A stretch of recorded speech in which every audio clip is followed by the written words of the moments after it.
Kalau Dadung itu sendiri, menurut cerita zaman dulu, zaman kerajaan dulu, Dadung itu adalah nama seorang pemuda, anak seorang raja. Dadung. Kenapa ini Dadung? Kan macam itu dah. Mungkin pertanyaannya, kenapa dijadikan nama seni Dadung?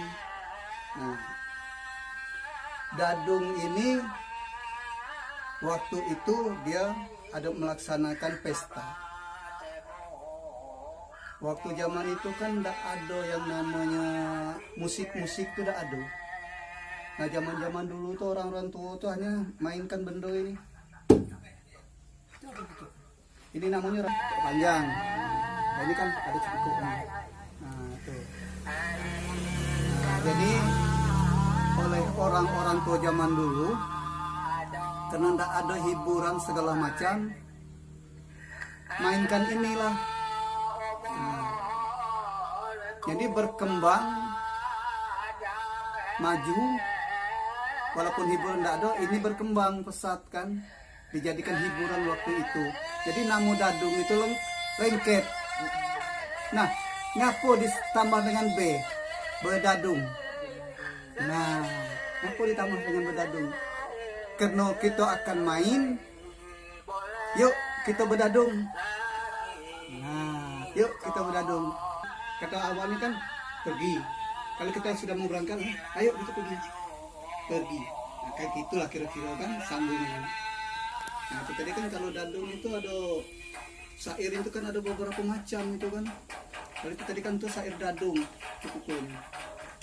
Syair satu judul syair itu ada cerita tersendiri. Mengawali dia perkenalan, mengawali dia PDKT, mengawali pendekat apa segala macam lah sampai dia terakhir itu tadi pesta.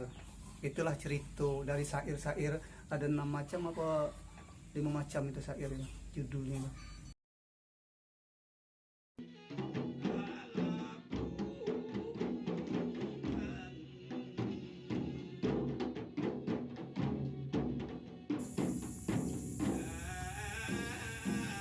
Salam budaya. Saudara-saudara sekalian, seperti yang kita ketahui bersama bahwa Dadung merupakan salah satu tradisi lisan yang berasal dari Kabupaten Batanghari. Berdasarkan informasi dari para maestro, Dadung sudah ada di sana sejak tahun 1870. Artinya Dadung sudah lama sekali dan sudah diwarisi lebih dari 4 generasi.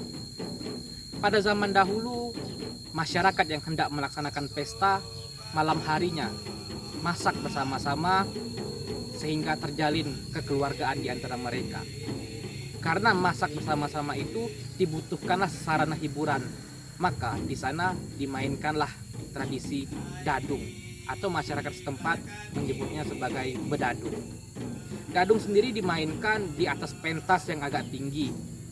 Kemudian masyarakat bebas untuk menyenandungkan syair-syair yang mereka buat secara spontanitas, karena di sanalah teknik dan juga keutamaan dari dadung itu sendiri, yaitu spontanitas masyarakat dalam menciptakan syair dan juga ciri khas nada yang harus dipahami oleh masyarakat setempat.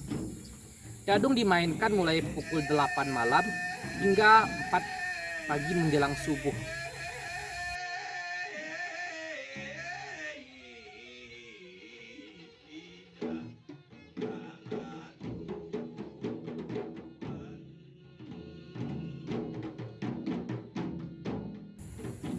Dadung disenandungkan secara spontanitas.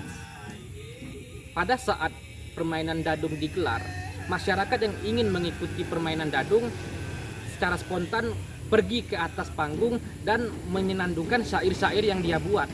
Syair-syair itu bertema apapun yang dekat dengan mereka, baik itu tema seputar ekonomi, curahan hati, politik, dan lain sebagainya, sesuai dengan isi hati masyarakat itu.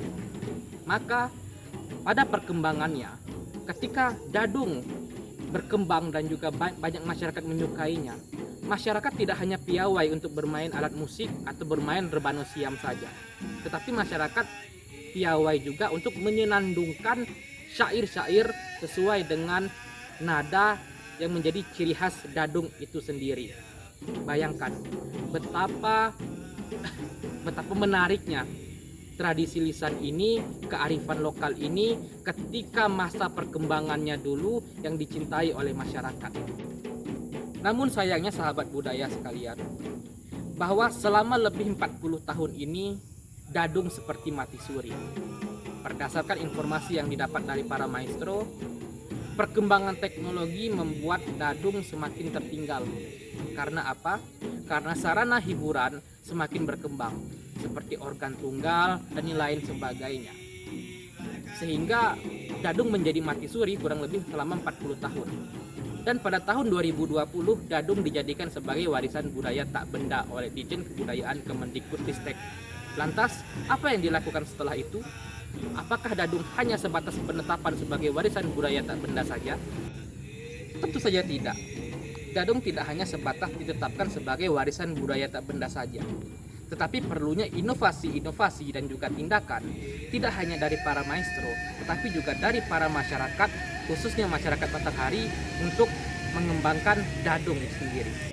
Ketika diwawancarai, para maestro mengatakan bahwa saat ini generasi muda jarang yang ingin memainkan dan juga mewarisi dadung. Ini menjadi masalah dan juga persoalan yang harus kita pecahkan bersama-sama. Perlunya inovasi dan juga langkah-langkah yang tepat.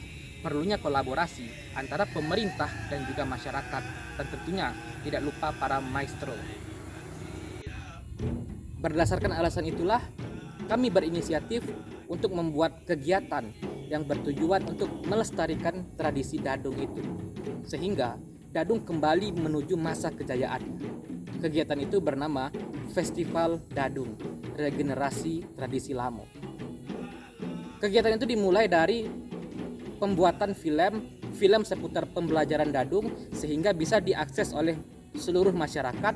Kemudian akan diadakan lokakarya atau workshop bersama para maestro, dan nantinya akan diundang seluruh SMA dan juga SMP se-Kabupaten Batanghari untuk mengikuti acara puncaknya, yaitu adalah acara festival yang diharapkan banyak pihak sekolah yang ikut serta pada kegiatan itu.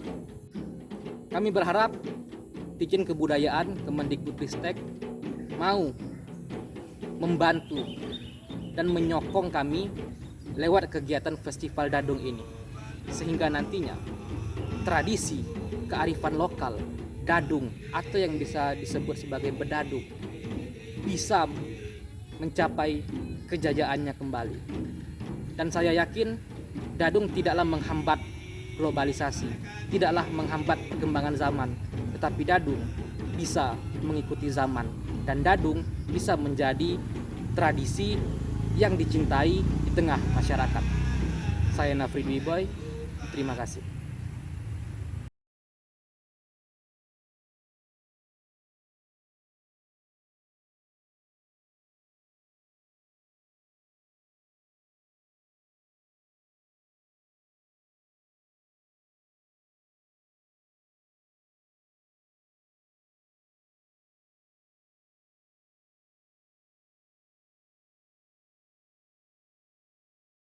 Iyalah